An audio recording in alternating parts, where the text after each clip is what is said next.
যখন দেখবেন বৃষ্টি হচ্ছে তখন দোয়া করবেন, দোয়া কবুল হবে ইনশাআল্লাহ। দোয়া করার আগে একবার বলবেন আলহামদুলিল্লাহ, কমপক্ষে একবার বলবেন আলহামদুলিল্লাহি রাব্বিল আলামিন, একবার কমপক্ষে। মানে প্রথমে আল্লাহর প্রশংসা করবেন, তারপর একবার দরুদ পড়বেন আল্লাহুম্মা সাল্লি আলা মুহাম্মাদ ওয়া সাল্লিম, তারপর হাত তুলে দোয়া শুরু করবেন। বৃষ্টি পড়ছে, দোয়া শুরু করে দেন, দোয়া কবুল হবে ইনশাআল্লাহ। আজান দিয়েছে, আজান এবং একামতের মাঝখানের সময়টা আছে, এই সময়টা কাজে লাগান, দোয়া কবুল হবে ইনশাআল্লাহ। নামাজে দাঁড়িয়েছেন, সেজদায় গিয়েছেন, সেজদায় দোয়া করেন, দোয়া কবুল হবে ইনশাআল্লাহ। প্রশ্ন করে অনেকে যে ভাই সেজদায় কি বাংলায় দোয়া করা যাবে? হ্যাঁ যাবে, যদি আপনার নামাজটা নফল নামাজ হয়। কোন নামাজ হয়? ফরজ নামাজে করবেন না, নফল নামাজে করতে পারেন ইনশাআল্লাহ।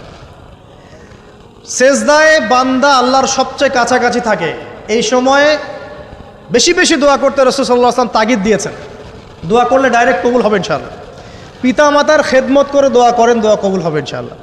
এখন তো পিতামাতার খেদমত মানুষ করতে চায় না। এটা সেই যুগ যে যুগে পিতামাতার সাথে দাস দাসীর মতো আচরণ করা হয়। সন্তানরা ভুলে গেছো তোমরা যে তোমরাও একদিন পিতামাতা হবা। আমরাও কিন্তু একদিন পিতামাতা হব। যারা বিয়ে শাদী করেছে, সন্তান সন্ততি হয়েছে, তারা জানে এই যে প্রসব বেদনার একটা সেকেন্ড, 1 সেকেন্ড বা 1 মিনিট প্রসব যে বেদনা মায়ের হয়, এর ঋণ আমরা সারা জীবনে শোধ করতে পারবো না। পারবেন? এই কারণেই মায়ের পায়ের নিচ জান্নাতের কথা বলা আছে।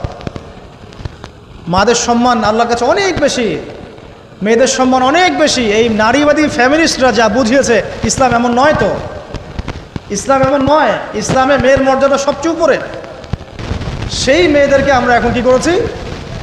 কাপড় চোপড় সব কমিয়ে কমিয়ে বেপর্দা করে রাস্তায় নামিয়ে দিয়েছে। যদি একটা মানুষ নিজের সম্মান না বোঝে, তাকে সম্মান কেউ দিতে পারে? নিজেকে চিনতে শিখুন। আমাদের সম্মান আল্লাহর কাছে অনেক বেশি। এটা বলছিলাম প্রিয় ভাইয়েরা, মায়ের পায়ের নিচে আল্লাহ পাক সন্তানের বেহেশতের কথা বলেছে।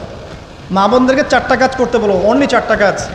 5 ওয়াক্ত নামাজ যদি ঠিকমতো পড়তে পারে, 1 নাম্বার। 2, রমজান মাসে রোজা রাখে। 3 নাম্বার, পর্দা ঠিকঠাক মতো করে। আর 4 নাম্বার, স্বামীর আনুগত্য করে। ইনশাআল্লাহ জান্নাতের যে কোনো দরজা দিয়ে ইচ্ছা প্রবেশ করতে পারবে ইনশাআল্লাহ। এখানে স্বামীর আনুগত্যের কথা বলেছি, স্বামীর দাসত্বের কথা বলি না। আনুগত্য দাসত্ব এক জিনিস না। আনুগত্য মানে কি? আনুগত্য মানে আপনি স্বামীর যে কোনো ভালো কাজে আপনি তাকে সায় দিবেন, আনুগত্য। নামাজ পড়তে বলেছে, নামাজ পড়তে হবে। পর্দা করতে বলেছে, আপনি পর্দা করবেন। বেপর্দায় যাবেন, আপনি যাবেন না। এটা আনুগত্য। দাসত্ব কি? দাসত্ব হচ্ছে যে সে ভালো মন্দ যাই বলুক আপনি শুনছেন, এটা দাসত্ব। এটা করবেন না। মা বোনরা 4টা কাজ বাসায় গিয়ে আবার শুনিয়ে দিবেন। নবীজি বলেছেন 4টা কাজ কোনো মেয়ে করলে জান্নাতের যে কোনো দরজা দিয়ে ইচ্ছা প্রবেশ করতে পারবে। 1 নাম্বার, 5 ওয়াক্ত সালাত। 2 নাম্বার, রমজান মাসের সওম রোজা। 3 নাম্বার, পর্দা ঠিকঠাক মতো করবে, লজ্জাস্থানের হেফাজত। এবং 4 নাম্বার, স্বামীর আনুগত্য করা। মায়ের খেদমত করে দোয়া করেন, দোয়া কবুল হবে ইনশাআল্লাহ। বাবার খেদমত করে দোয়া করেন, দোয়া কবুল হবে ইনশাআল্লাহ। কোরআন তেলাওয়াত করে দোয়া করেন, দোয়া কবুল হবে ইনশাআল্লাহ। মনে করেন শেষ রাতে উঠেছেন, মানে শেষ রাত বলতে বোঝাচ্ছি এই ধরেন যে 2টার পর থেকে, এখন 2টা 2:30টার পর থেকে নিয়ে ফজর পর্যন্ত শেষ রাতে উঠেছেন। এই সময় আপনি যা দোয়া করবেন ইনশাআল্লাহ কবুল হবে। হ্যাঁ, বলতে বাধ্য হচ্ছি, এখনকার তরুণ সমাজ ওই 2টা 2:30টার দিকে ওই যে কার কার খেলা থাকে, ওই খেলাগুলো দেখার জন্য ওঠে, তাহাজ্জুদ পড়ার জন্য উঠতে পারে না। অথচ আল্লাহ পাক বলছেন কি, যে শেষ রাতে আল্লাহ পাক প্রথম আসমানে নেমে আসেন এবং আহ্বান করেন, কে আছো আমার কাছে কিছু চাইবে আমি দিব, কে আছো আমার কাছে রিজিক চাইবে দিব, কে আছো আমাকে ডাকবে আমি তোমার ডাকে সাড়া দিব, কে আছো আমার কাছে ক্ষমা চাইবে আমি তোমাকে ক্ষমা করে দিই। প্রিয় যুবক ভাইরা, আল্লাহকে মূল্যায়ন করতে শিখুন। এই সময়গুলোতে দোয়া করলে ইনশাআল্লাহ তাআলা আপনার দোয়া কবুল হবে ইনশাআল্লাহ। সবচেয়ে ইম্পর্টেন্ট হচ্ছে একটা, যেটা আমরা প্রত্যেক দিন পড়ি, প্রায় 17 রাকাত নামাজ পড়ি আমরা, ফরজ নামাজ। শুধু ফরজ নামাজের কথাই বলছি। এখানে আপনি 34টা সেজদা করেন। 17 রাকাত ফরজ, 34টা সেজদা করেন। প্রত্যেক সেজদায় যদি একটা করে দোয়া করতে পারেন ইনশাআল্লাহ আল্লাহ আপনার দোয়া কবুল করবেন। দোয়া কবুল করার কিছু জায়গা বলে দিলাম, বেশি বেশি দোয়া করতে হবে। আমরা উম্মার অবস্থাগুলোকে বুঝতে শিখব। এখানে এই 3 ব্যক্তি, এটা বলে আমি শেষের দিকে যাচ্ছি, একটু ধৈর্য ধরেন। এই 3 ব্যক্তি পড়ে গেছে গুহার মধ্যে। আমি বলছিলাম জেনা ছেড়ে দিলে তোমার দোয়া আল্লাহ পাক ডাইরেক্ট কবুল করবে ইনশাআল্লাহ। কিভাবে? এই দলিল দিচ্ছিলাম যে তারা বলছে আমাদের তো কোনো আমাদের নেক আমল যা আছে এটা দিয়ে দোয়া করতে হবে, কোনো অপশন তো নাই বের হওয়ার। একজন বলছে যে আল্লাহ আমি আমার পিতামাতার খেদমত করতাম, মাকে দুধ পান না করিয়ে কখনো দুধ পান করি নাই, আল্লাহ এই কাজটা যদি তোমার কাছে ভালো লেগে থাকে আজকে আমাকে এই বিপদ থেকে উদ্ধার করো। এই দোয়া করার সাথে সাথেই এই গুহা থেকে পাথরটা একটু সরে গেল এভাবে। আর জড়বস্তু আল্লাহ পাকের হুকুম মানে, আল্লাহ পাকের হুকুম মানে না খালি দুইটা শ্রেণীর মানুষ, এক হচ্ছে মানুষ আর একটা জিন জাতি। এই পুরো প্রকৃতি আল্লাহ পাকের হুকুম মেনে চলে। আর জড় বলতে আসলে কিছু নাই, যদি আমি বোঝানোর জন্য জড় বলেছি, আল্লাহ পাকের হুকুমে সব কিছু জীবন্ত। এই যে মাটিতে আমরা বসে আছি না এখন, এই মাটি কিয়ামতের মাঠে সাক্ষী দিবে যে এখানে মাহফিল হয়েছিল। হ্যাঁ, ওইখানে বসে তুমি টিকটক করেছো, লেকচার শুনো নাই ভালো করে। একটা মাহফিলে যাচ্ছিলাম, দেখলাম যে এখন স্টেজে উঠি নাই, ওই সুযোগে দেখলাম যুব সমাজ রাস্তার পাশে দাঁড়িয়ে সিগারেট খাচ্ছে, ব্রেক নিচ্ছে আর কি, চা সিগারেটের ব্রেক। হুজুর আসলে আলোচনা শুনবো। তো এখানে এসে যদি আমরা মানে কোরআন সুন্নাহর বাইরে কোনো কাজ করি, এই মাটি আবার সাক্ষী দিবে। এটা দলিল কোথায় আছে? সূরা জিলজাল পড়ে দেখবেন। সূরা জিলজালের মধ্যে দলিল আছে যে আল্লাহ পাকের হুকুমে এই জমিন কথা বলবে ইনশাআল্লাহ, আল্লাহ পাক হুকুম করলে। জি, তো একটু সরে গেল ওই পাথর। তারপরের ব্যক্তি দোয়া করছে, আল্লাহ আমার একজন কাজের লোক ছিল, সেই কাজের লোক কিছু টাকা পেত, টাকা না নিয়ে বেচারা চলে গেছে, আমি ওই টাকা দিয়ে কিছু পশু কিনেছি, এই পশুগুলো কিনে আমি পালন করেছি। অনেক দিন পর সেই ব্যক্তি এসেছে, আমার টাকা দাও। তখন আমি বলেছিলাম যে এই যতগুলো পশু দেখছো সব তোমার। সেই লোক বলছে, আমার সাথে কি ঠাট্টা করছো? বলছে না, ঠাট্টা করছি না, তোমার টাকা দিয়ে আমি পশু কিনেছিলাম, এই প্রজনন হতে হতে হতে আজকে এতগুলো হয়েছে, সব তোমার, নিয়ে যাও। আল্লাহ কলিজা দেখেন, আসলে দান করার জন্য কলিজা লাগে, টাকা লাগে না। আল্লাহর পথে দান করার জন্যে কলিজা লাগে, টাকা লাগে না। আর কিছু মনে করবেন না, আমি বিভিন্ন মাহফিলে যাচ্ছি, একটা কমন দৃশ্য দেখি এই কালেকশনের। আমার জানা নাই যে এভাবে নাম লিখিয়ে কোনো কালেকশন নবীর যুগ থেকে হয়েছে, আমার জানা নেই। বরং কতটুকু দিয়েছে এটা গোপন রাখলেই ভালো। কে দিয়েছে, কত দিয়েছে জানানোর কোনো দরকার নাই। দিয়েছে, নিয়ে চলে আসবেন, শেষ। আমরা কাকে সন্তুষ্ট করার জন্য দেই? আল্লাহ জানলেই তো যথেষ্ট। কি দরকার জনগণ জানতেই হবে আমি 5,000 টাকা দিয়েছি? এতে আমার লাভটা কি? নেকি উল্টা আরও কমে গেল। উল্টা 7 শ্রেণীর মানুষ, একটা হাদিস আছে, 7 শ্রেণীর মানুষ কিয়ামতের মাঠে আরশের ছায়া পাবে। কিসের ছায়া পাবে? আরশের ছায়া, যে ছায়া ছাড়া কোনো ছায়া থাকবে না। ওর মধ্যে এক শ্রেণী হচ্ছে ওই ব্যক্তি যে এত গোপনে দান করে, তার বাম হাত জানে না ডান হাত কি দান করছে। এই ব্যক্তি আরশের ছায়া পাবে ইনশাআল্লাহ। তো দুনিয়া যদি উদ্দেশ্য থাকে, নাম প্রকাশ করা, জাহির করার উদ্দেশ্য থাকে, বা যদি এমন হয় যে এখানে লৌকিকতা উদ্দেশ্য থাকে, নেকি নষ্ট হয়ে যেতে পারে, সুযোগ আছে, চান্স আছে। তো এই ট্রেডিশনগুলো বন্ধ করলে মনে হয় ভালো হয়। এটা আমার পরামর্শ, বাকি এটা বিবেচনা আপনাদের। আর এই ব্যক্তি বলছে আমি এই সব কিছু দান করে দিয়েছি। দেখেন, দান করতে কি লাগে? কলিজা লাগে, টাকা লাগে না কিন্তু। আসলে দান করতে কলিজা লাগে। অনেক রিক্সাওয়ালাকে দেখেছে আমরা, 100 টাকা দান করে দিল, মসজিদের জন্য দান চাচ্ছে, 100 টাকা দান করে দিল। আর অনেক দেখবেন বিত্তশালী, ঢাকা শহরে যাচ্ছি বনানী গুলশান দিয়ে, দান করতে চাইলে 2 টাকা দিচ্ছে, 5 টাকা দিচ্ছে। এমন হয় না? দান করতে কলিজা লাগে। আর একটা কথা মনে রাখবেন, আপনি যত দান করবেন আল্লাহ আপনাকে তত বেশি দিবেন ইনশাআল্লাহ। ইনশাআল্লাহ আল্লাহ পাকের খাজানা যে এত প্রচুর, আপনি দান করলে কমে যাবে এই চিন্তাই করবেন না কখনো। তবে সবচেয়ে সেরা দান কোনটা জানেন? আপনার প্রয়োজন আছে এখন, এই প্রয়োজনের সময় দানটা হচ্ছে সেরা দান। এবং সবচেয়ে উত্তম খরচ কোনটা? সবচেয়ে উত্তম খরচ হচ্ছে আপনার পরিবারের পিছনে খরচ। আপনার পরিবারের পিছনে খরচটা আপনার সবচেয়ে শ্রেষ্ঠ খরচ। আর দান করে মধ্যম পন্থায়, এমন হবে না যে নিঃস্ব হয়ে গেলেন দান করে একদম, আবার এমন না যে কৃপণতা প্রদর্শন হচ্ছে, এমনও না। মধ্যম পন্থায় দান খয়রাত করবে ইনশাআল্লাহ। আর কিয়ামতের মাঠে মানুষ তার দানের ছায়ায় থাকবে ইনশাআল্লাহ। যে যত দান করবে ওই ছায়ার নিচে সে থাকবে। এই ব্যক্তি সব দান করে দিয়েছিল, যাও সব গরু ছাগল তোমার। তৃতীয় ব্যক্তি, পাথর সরে গেল একটু, তৃতীয় ব্যক্তি, যুবক তোমাকে বলছি ভাই, তৃতীয় ব্যক্তি আল্লাহর কাছে বলছে, আল্লাহ আমার একজন সুন্দরী চাচাতো বোন ছিল, আছে না তোমাদের কাজিন, এবং তাকে আমি খুব ভালোবাসতাম।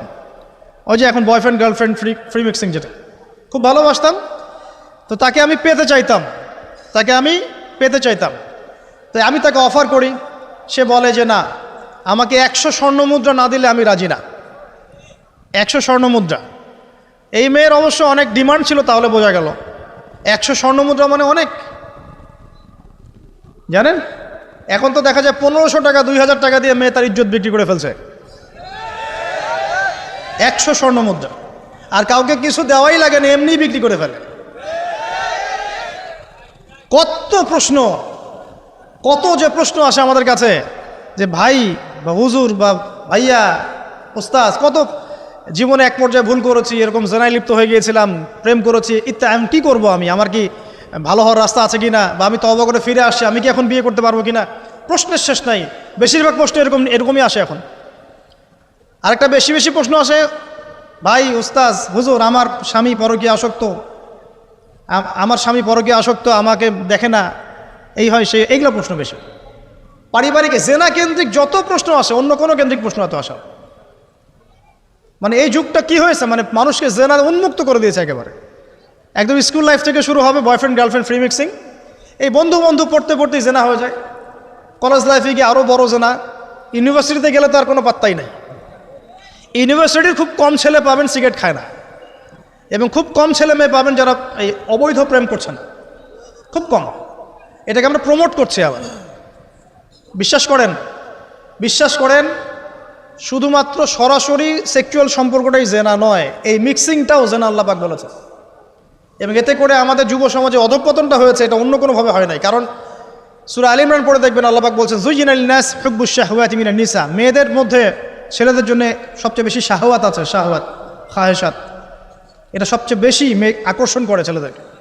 সমাজের কাঠামো ভেঙে যাচ্ছে তো, সমাজের কাঠামো ভেঙে। আমরা তো বাইরে ভালো মানুষের লেবাস পরে আছি, দেখবেন বহু পরিবারে পরকীয়া চলছে, জানেন না, ভিতরে ভিতরে।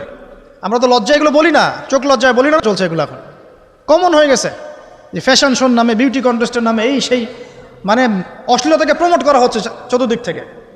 রেপ ধর্ষণ দিন দিন বাড়ছে আর বাড়ছে। বাচ্চা কাচ্চা, ছোট ছোট বাচ্চা মেয়ে পর্যন্ত রেহাই পাচ্ছে না। এই কয়দিন আগে একটা মেয়েকে কত পিস পিস করে ভাসিয়ে দিয়েছে একেবারে, দেখেন নাই? কোথায় আছেন? সমাজটা কোথায় গেছে? আমরা ভালো মানুষের মুখোশ পরে বসে আছি। একটা মাহফিল করে কি সব হবে? কনস্ট্রাকটিভ কাজ করতে হবে। তারুণ্যের এই শক্তিটাকে আল্লাহর জমিনে দিনের প্রচার প্রসার প্রতিষ্ঠার কাজে ব্যয় করতে হবে। যতক্ষণ পর্যন্ত আমরা এরকম ভালো মানুষের লেবাস সাজে বসে থাকবো না, আমার ঘরেও ফেতনা ঢুকে আসবে, টের পাবেন না। যখন ফেতনা ছড়িয়ে পড়ে ওটাকে দমন করতে হয়। দমন না করলে ওইটা আমার ঘরেও ঢুকবে তো এক সময়। আমি একা ভালো থাকতে পারবো না তো। আরে দমন করার ক্ষমতা আল্লাহ পাক যাদেরকে দিয়েছেন তাদের উপর অবশ্য ওয়াজিব হয়ে গেছে এগুলো দমন করা। এখন তাদের উপর একটা ফরজ ওয়াজিব হয়ে গেছে দমন করা এগুলা, নাহলে আল্লাহ পাক কঠিন শাস্তির সম্মুখীন করবেন। একটা হাদিস বলে সামনে যাই, শেষ করে গুটিয়ে নিচ্ছি। নবীজি বলছেন একদিন ঘুম থেকে উঠে চোখ ঘষতে করছে লা ইলাহা ইল্লাল্লাহ, আল্লাহ লা ইলাহা ইল্লাল্লাহ। তার স্ত্রী সামনে জাইনাব বিনতে জাহাশ রাদিয়াল্লাহু আনহা, তিনি বলছেন ইয়া রাসূলুল্লাহ, কি হয়েছে, সমস্যা কি? নবীজি বলছেন ওয়াইলুল লিল আরব, আরবদের জন্য ধ্বংস, মিন শাররি কাদ ইখতারাব, কি ভয়ঙ্কর ফিতনা ধেয়ে আসছে। তখন তার স্ত্রী বলছেন ইয়া রাসূলুল্লাহ আনুহলিকু ওয়া ফিনা সালিহুন, আমাদের মধ্যে সৎ মানুষ ভালো মানুষ থাকা অবস্থাতেও কি আমরা ধ্বংস হয়ে যাব? নবীজি বলছেন বালা, অবশ্যই, নাম, হ্যাঁ অবশ্যই ধ্বংস হবে। ইযা কাসরাতুল খাবাস, যখন সমাজের মধ্যে অশ্লীলতাকে ছড়িয়ে পড়া হবে, যখন সমাজের মধ্যে অশ্লীলতা বেহায়াপনা ছড়িয়ে পড়বে, আলেম জালেম সব ধ্বংস হয়ে যাবে। এই সময় এখন আসে নাই? হারাম, একটা সামান্য একটা হারাম ঠুনকো একটা খেলাকে নিয়ে সারা বিশ্ব কি করতেছে দেখেন নাই? কি পাগল হয়ে গেছে একেবারে, কি অবস্থা মানুষের মধ্যে। কে খেলে তারও ঠিক নাই, ওই দেশের লোক আমাকে চিনে কিনা তারও ঠিক নাই, নিজের কোনো ব্যক্তিত্ব গায়রত কিছুই নাই। আশ্চর্য একটা জাতি আমরা। কে খেলছে? ভাবখানা এমন যে আমরা মনে হয় যুদ্ধ করে কাফেরদের সাথে দ্বীন ইসলাম কায়েম করে ফেলছে, একদম ভাবখানা। অথচ এগুলো তৈরি করা হয় কি জন্য? যাতে মুসলিম জাতি একদিকে ফোকাস করে থাকে, অন্যদিকে ওরা তাদের উদ্দেশ্য সাধন করবে। এখন সারা ওয়ার্ল্ডের চেহারা একদিকে ফিরাইছে, এদিকে দেখো, এই যে খেলা দেখো, আর বাকি পিছনে যে কাজগুলা ঠিকই করছে ওরা। দেখবে কি কাজ করছে কয়দিন পরে দেখতে পারবে। পাবলিকলি আমি বললাম না, কারণ বললে সব বুঝবেন না আপনারা, আর সব জায়গায় সব কিছু বলতে নাই। ওদের উদ্দেশ্য ওরা কখনো ভুলে যায় নাই। ওরা চাচ্ছে সারা বিশ্বটাকে শাসন করতে এবং মুসলিমদেরকে দমন করতে, এবং আপনাকে খেলতামাশায় ব্যস্ত রেখেছে। লাচো এখন যুবকদের কোনো হিতাহিত জ্ঞান পর্যন্ত চলে গেছে এখন। হিতাহিত জ্ঞান, তোমাকে এইভাবে চুল কাটতে কে বলছে? তোমাকে এইভাবে চুল কাটতে কে বলছে? এদিকে একদম ছিলে রেখে দিছো, এখানে মাঝখানে উঁচা একটা ময়ূরের মতো রেখে দিছো, মানে এভাবে চুল কাটতে তোমাকে কে বলছে? কে তোমাকে মেসির ফলো করতে বলছে? তোমার জন্য রাসূল সাল্লাল্লাহু আলাইহি ওয়াসাল্লামের বাবরি চুলের সুন্নত নাই? আজীব একটা ব্যাপার।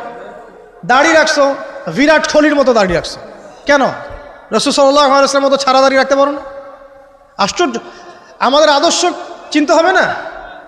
নবী সাল্লাল্লাহু আলাইহি ওয়াসাল্লামের মতো এত সুদর্শন হ্যান্ডসাম মানুষ থাকতে আমি কাকে ফলো করব? যুবকদের পুরো মাথাটাকে ব্রেইন ওয়াশ করে ফেলা হয়েছে, কারণ ওরা জানে খুব ভালো করেই যুবকরা যদি আল্লাহর পথে ফিরে আসে ওদের সমস্যা আছে, সমস্যা। এই কারণে তোমাদেরকে ভুলিয়ে রাখা হচ্ছে। নিজের জীবনের মূল্য দিতে শেখো। আল্লাহ রাব্বুল আলামিন তোমাকে আমাকে সৃষ্টি করেছেন, আল্লাহ পাক আমাদের হাতে এই দিনের বিজয় দেখতে চান। আল্লাহ পাক চান যেন আমরা আল্লাহর দিনটাকে পালন করি, প্রসার ঘটাই। ইনশাল্লাহ এক সময় দিন প্রতিষ্ঠা হবে ইনশাল্লাহ। আমরা যদি খেলতামাশায় মত্ত থাকি তাহলে দিনের প্রচার কে করবে? প্রসার কে করবে? আর সব কি ওলামায়ে কেরামের দায়িত্ব? সাধারণ মানুষের কোনো দায়িত্ব নাই? সবাই এখন এই যে ডক্টর হতে চান, ইঞ্জিনিয়ার হতে চান, ভালো কথা, হন। এবং সবসময় দেখা যায় আলেম ওলামাদের সবার ভুল ধরার চেষ্টা করতে থাকেন। আপনি নিজে আলেম হচ্ছেন না কেন? তাহলে আপনি নিজে আলেম হন না কেন? নিজে একজন মুফতি হচ্ছেন না কেন? নিজে একজন মুহাদ্দিস হচ্ছেন না কেন? এতই যদি ভুল ধরতে পারেন অনলাইনে, আপনি নিজে একজন আলেম হয়ে দেখান না কেন? তারপর দুটো কথা বলেন যাদের সামনে, দেখেন মানুষ কীভাবে রিসিভ করে। কত সহজ এই কাজটা। নিজে কিছু করছেন না, সারাদিন মানুষের পিছনে লেগে আছে। দেখবেন কিছু মানুষ আছে এই মুসলিম সমাজের মধ্যেই, আমি তো লম্বা করে ফেলছি হয়তো বা, মুসলিম সমাজের মধ্যেই কিছু মানুষ ইসলামের লেবাস পোশাক পরেই আছে, কিন্তু এরা মুসলিমদেরকে ছোটোখাটো বিষয়ে ব্যস্ত রেখেছে। হাত বাঁধা, রফুলিয়া দেন, জোরে আমিন, পায়ে পা, এই কিছু কিছু সিলি বিষয়ের জন্য বলছি যে বড় বড় বিষয়গুলো বাদ দিয়ে ছোটোখাটো বিষয়গুলো কিনে উম্মাকে ইখতিলাফে ব্যস্ত রেখে দিয়েছে। ভাবখানে এমন যেন ইসলামের সব বিষয় প্রতিষ্ঠা হয়ে গেছে, এখন এই 4টা বিষয় বাকি আছে।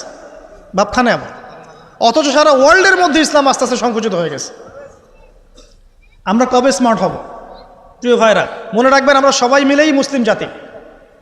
পলিটিক্যাল লিডার্স আছেন, প্রশাসনের লোক আছেন, আমাদের যুবক যুবতী, তরুণ তরুণী, সবাই মিলেই আমরা এই উম্মা জাতি। আমরা কেউ কারো শত্রু নই, কেউ কারো দুশ্মন নই। সবার মধ্যে ভালো কিছু পাবেন, ভালো নিয়ে নেন, খারাপটা ছেড়ে দেন। উম্মাকে ঐক্যবদ্ধ করার চেষ্টা করেন। এই ছোটোখাটো বিষয়গুলোকে ইখতিলাফ বন্ধ করেন, আল্লাহর ওয়াস্তে বন্ধ করেন। বড় বড় বিষয়গুলোর দিকে ফোকাস করেন। তরুণদেরকে শিক্ষিত করেন, আদর্শ পরিবার করেন, শিক্ষা অর্জন করেন, জ্ঞান অর্জন করেন, বড় আলেম স্কলার হন, বিশ্বকে নেতৃত্ব দেন। পলিটিক্স করলে ভালো করে করেন, যাতে করে আপনার দ্বারা দুনিয়ার দিনের খেদমত হয়, আলহামদুলিল্লাহ। ইকোনমিক্স হলে ভালো করে হন, বিজ্ঞানী হলে বড় বিজ্ঞানী হন, মানে আপনি বড় স্বপ্ন দেখেন। ইয়াং জেনারেশনকে নিয়ে আসেন ইসলামের দিকে, তাদের দ্বারা ইনশাআল্লাহ ইসলামের বিজয় হবে। ওই যুবক বলছে, আল্লাহ আমার এই চাচাতো বোনকে পেতে চাইতাম, সে 100 স্বর্ণমুদ্রা চেয়েছে। 100 স্বর্ণমুদ্রা সে বহুত কষ্ট করে অর্জন করে শেষমেশ ওকে দিল। দেওয়ার পর বলছে এখন আমাকে দাও। এখন সে প্রস্তুত, শুরু করবে, মানে দুজন কাছাকাছি এসে গেছে, এবার সেক্সুয়াল সম্পর্ক শুরু হবে কেবল। এই হওয়ার সময় এই মেয়ে বলে বসছে যে হে আল্লাহর বান্দা, আমি আমার সতীত্ব এতদিন পর্যন্ত হেফাজত করেছি, আল্লাহর দোহাই লাগে আমার সতীত্বটা নষ্ট করো না। কে বলছে? এই মেয়েটা বলছে। এবার এই ছেলে তাৎক্ষণিক সেখান থেকে উঠে গেল।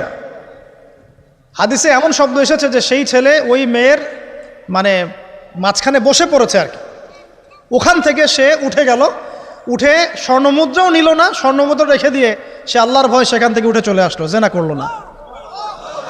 সে বলছে, আল্লাহ ওই কাজটা যদি আমি তোমার ভয়ে করে থাকি, তুমি যদি জানো, আজকে এই পাথরটা এখান থেকে সরিয়ে দাও আল্লাহ। আল্লাহ পাক সেই পাথরটা পুরো সরিয়ে দিলেন এখান থেকে। চাক্ষুষ মৃত্যুর হাত থেকে আল্লাহ পাক বাঁচালেন কোন ওসিলায়?